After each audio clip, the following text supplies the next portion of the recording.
Ntukusimisi twe mukama w'abakama, ruhanga w'abaruhanga, iwanya kuli haiguru muno. Osemerire biro byona kunyumizibwa no kwebwe kitinisa.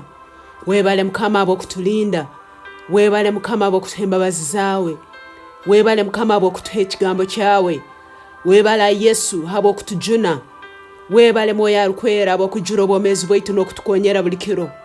Mukama w'abakama tuyizira mu maiso gawe. Ndusaba twesukuro Mwibara ya Yesu. Mukama tukusima abo kwa Bible negamba. Iyo okagambira abegoso bawe ngo aba bakugonza.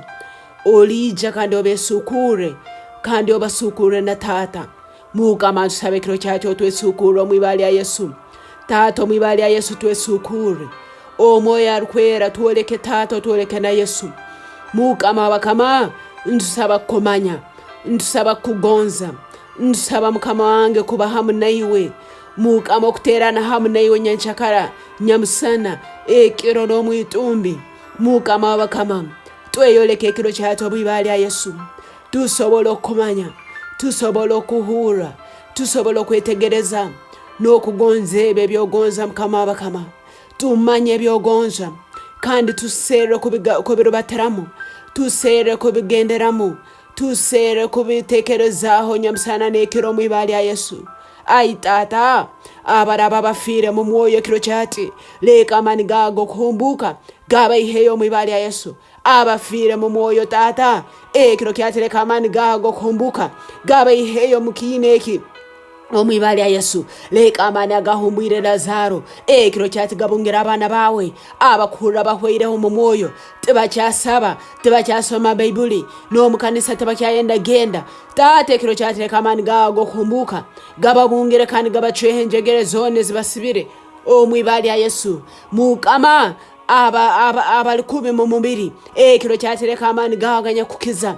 Bible negamba ngo katume ekigambo kyawe kyakizendoreza itu. Mukama balikubi mu mubiri, kiro kyatume ekigambo kyawe kyokukira, tume ekigambo kyawe kyokukira kibakizo Mwibara ya Yesu. Mukama w'abakama abalikubi mu bitekerezo, abakwetekereza ebitekerezo ebibi, ebitekerezo bikumara mu amani, ebitekerezo bikubafora bahansi, ebitekerezo ebikubafora ngo balemerirwe. Mukama kiro cyatereza amani gawe gabasumure, gabahe ebitekerezo ebyokusibwa barugeyo mukama wango momezi, bafole bo bugabe kiro cyati. Mukama bafole bo bugabe habo kuba Bible negamba ngo ababafora bo bugabe baba bo bugabe mali. Mukama kiro cyati abana bawe basibirwe entekereze yekibi, abasibirwe entekereze yo kwemara mu amani, abasibirwe entekereze yo kwegara hansi, kiro cyati mukama bafole bo bugabe basobole korora ngo ba amani. Bible yegambire nguleka abaceke bagambe ngundu wa amani.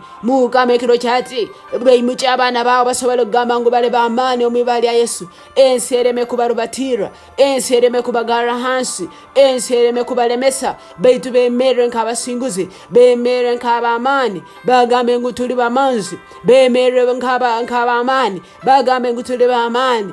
Mwibara ya Yesu, mukama w'abakama ababere mbagambe bigambe byo kwemara mu amani, ababere mbagamba ngo bakalemererwa, ababere mbagamba ngo bitwaki ayina amani, ababere mbagamba tibene kibali, kiro cyati bahabane gawe tata, kiro cyati bayigara mu amani, bagare mu amani habo kuba niyo gara mu amani ababaceke. Mukama kiro cyati abana babaceke bahamani Mwibara ya Yesu, barugeyo muntekerezege yo busibe, barugeyo muntekerezege yo kwemara mu amani, barugeyo muntekerezege yo kwerora nkabanaku habo kuba Bible negamba nguleka abaceke bagambe ndu amani, leka abanako bagambe nguni mugaiga.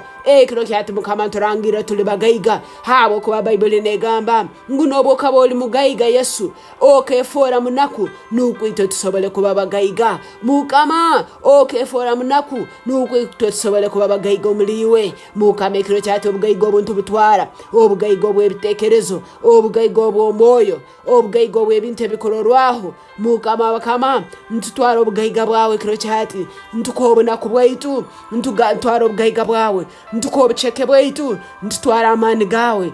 itwe mukama ikiro cyati okutekereza kwaitu okubi ntukukuha kandi tutware ibitekerezo byawe birungi habo kubogambira mu Yeremiya ngwe bitekerezo byo kutekerezaho bitekerezo birungi bitekerezo byo kusebire byo mu maiso ebirungi bitekerezo ebyo kuleta okunihira kwaitu mukama wange bitekerezo ebyo kutuha ebirungi mu maiso mukama bitekerezo nibyo tukutware kiro cyati leka bikiro mbomezi bwaitu leka ibitekerezo byawe birungi bikiro mbomezi bwaitu tubirole mukama abakusere emirimo kiro cyati leka ibitekerezo byawe birungi bibahikiye emirimo ibakusere mu ibali ya Yesu abaferirwe business zabo mukama kiro cyati leka ibitekerezo byawe netegeka zawe nungi zibaletere business zabo kuzara no kukanya no kunyeta mu ibali ya Yesu mukama bakwenda kurubata amahanga kiro cyati leka integeka yawe nungi bahikiyeho visas bakwetaga bahikiyeho sentes bakwetaga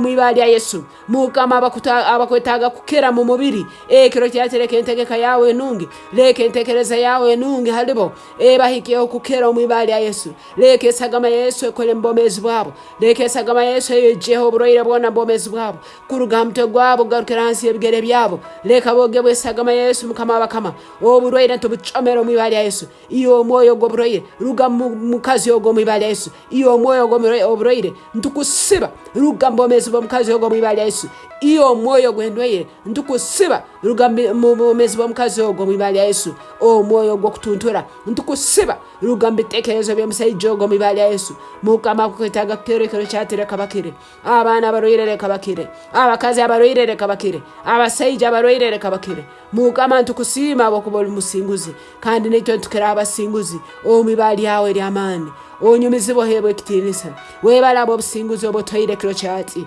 ntusima mukama habo kwa byonebere bisobere mbomezi bwitu moyo wawe arkwera na rubata kubiterekereza mu ibali ya Yesu webale mukama abo kutwimucha webale mukama abo kuteka mtindo mshaka webale mukama abo kutfora abantu abasemerirwe mukama webale habo kutoha imitima yesemerirwe mundo mlito mukama naja kurugamo okusemererwa mundo mlito aitata naja kurugamo amaiza gobomezi webale mukama wange ebigambo bituragamba birabagamba byobomezi ebitekereze bitaratekereze birabitekereze byokorakorana mukama ntukusima habo kubo twimukize ibara lya nyumizi batata ebiro byono nyumizi wege ntukusima tukuhekitimisa mu ibali ya Yesu Kristo mukama wetu sabire amen.